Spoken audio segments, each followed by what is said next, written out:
আমার নাম মোসাম্মদ সুমাইয়া আক্তার শান্তনা, কেজি কুতুব গণেশ উচ্চ বিদ্যালয়ের আমি একজন নবম শ্রেণীর ছাত্রী। আমার আমার মূল বিষয় হচ্ছে যে আমাদের 11 জন কমিটির আমি একজন সদস্য। তো আমাদের এই কমিটি থেকে একটা উদ্যোগ নিয়েছি যে আমরা একটা লাইব্রেরি খুলব। এই লাইব্রেরিতে আমাদের গততে যে বইগুলো পড়া হয়েছে এগুলো বই আমরা ওই লাইব্রেরিতে জমা দিব, যে পরবর্তীতে তার অন্য অসহায় শিক্ষার্থীরা এই বইয়ের সাহায্য নিয়ে তারা লেখাপড়া করতে পারবে। আমাদের এই উদ্যোগটা নেওয়ার প্রধানত বিষয় হচ্ছে যে আজকাল অনেক দেখা যায় আমাদের আশেপাশে যে অসহায় বাচ্চারা তাদের বইয়ের কারণে তারা লেখাপড়া করতে পারছে না, তারা অনেক পিছিয়ে যাচ্ছে, ক্ষতিগ্রস্ত হচ্ছে। তাই এই বিষয়টা দেখে আমাদের 11 জনের মধ্যে একটা মিটিং হলো।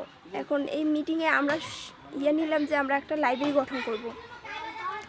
তো এই লাইব্রেরি গঠনের ফলে এখন আমরা দেখতেছি যে আমাদের প্রায় অসহায় বাচ্চারা এখানকার সাহায্য নিতে পারতেছি।